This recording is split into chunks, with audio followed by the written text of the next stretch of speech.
Hello and welcome. I'm Lori Clements, and this is the Hesed podcast, equipping your community for spiritual formation as we all hope to become more like Christ, allowing His Spirit to develop us into His functional body.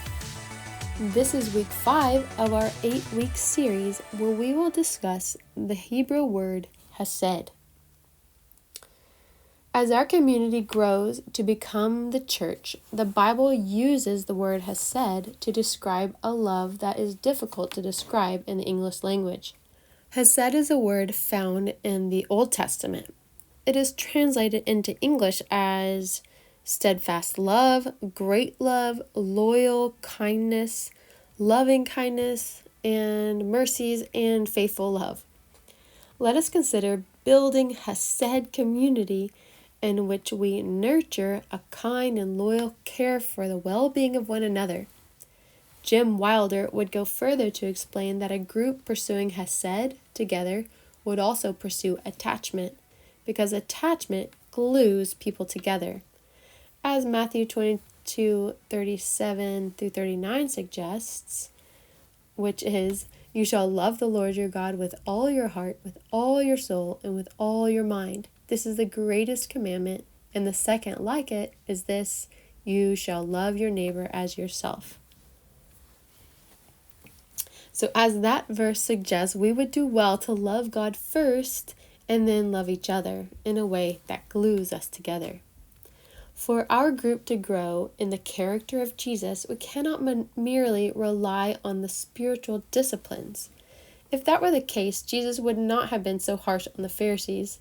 It turns out being very religious or focusing on the outer appearance is not a surefire way to develop character. Our goal is to experience the transformation from within and develop the mind so that we can have the character of Christ. Low Hesed groups are loosely attached. Think of people that you have had come and go in your life, and it wasn't a big deal to see them go. You never attached yourself to that person. Low Hesed might also be a place where people are included only when they're useful. As long as you provide what the community wants, you're welcome and valued. If you no longer perform, you become invisible. Eventually, you will be dismissed and forgotten. Attachment to God and attachment to Hesed community is our path to spiritual growth. Wilder and Hendricks say that joyful, secure attachment builds a good brain. Fearful or weak attachment builds a bad brain. When they say bad brain, they mean the identity center that damages our relationships when we are upset. If we are stuck in perpetual anxiety, fear, stress, anger, or resentment, our brains will not have space to grow in the character of Christ, no matter how much we want that.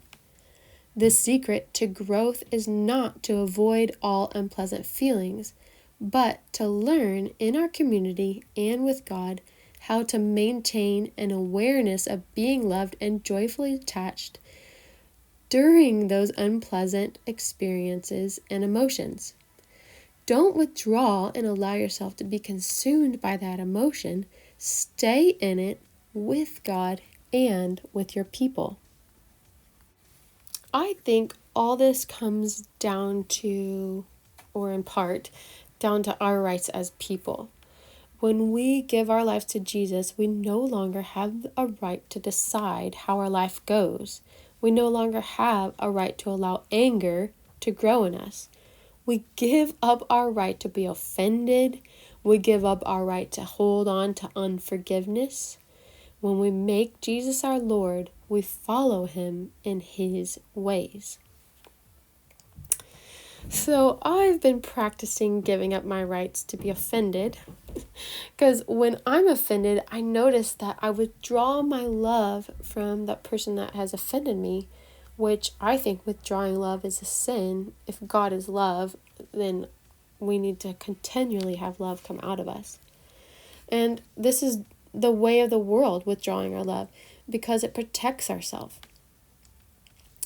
but I want to be a part of a people that no longer conforms to the ways of the world. So when I'm offended, I want to stay grounded in my true identity as a daughter of the King and follower of Christ. How does that look in practice? I'll give you an example. John and I were on a lunch date one Monday afternoon, and he had a lot of work that day ahead of him. In my opinion, he rushed our date and wanted to move on before I was ready to move on. I was hurt. And as we were leaving to get in the car, he tried to hold my hand and I pulled back. I wanted to withdraw my love because I was hurt. How can I continue to be myself in my true identity in that moment? So I take a minute, I look up to my Father, I remember the moment he poured out his love on me. I think of God's love until I feel his love. I remember that John did not intend to hurt me, and I choose to forgive John. I use the words of Jesus. God, forgive John. He didn't know what he was doing. Using those words helps me remember how Jesus had the courage to forgive people who were actively hurting him with no intention of stopping. That is my Jesus. That is the spirit that I want to come out of me. You may think that my example is on the small side, but it's these small moments that we can train ourselves to stay in the moment. Train yourself with these small occurrences where you see yourself withdrawing from others or being offended or unforgiving. Forgiveness does not make the pain any less. It just helps me know that I'm not alone and I can forgive with courage because I follow Jesus, who knows what it feels like to forgive difficult people. Forgiveness of big offenses and small ones alike is a daily shift in perspective of focusing on Jesus and his kind of undying love. Our 30-day joy meditation challenge will help guide us away from spiraling into the bitterness of unforgiveness. That is an example of staying in Hesed with God and with my husband.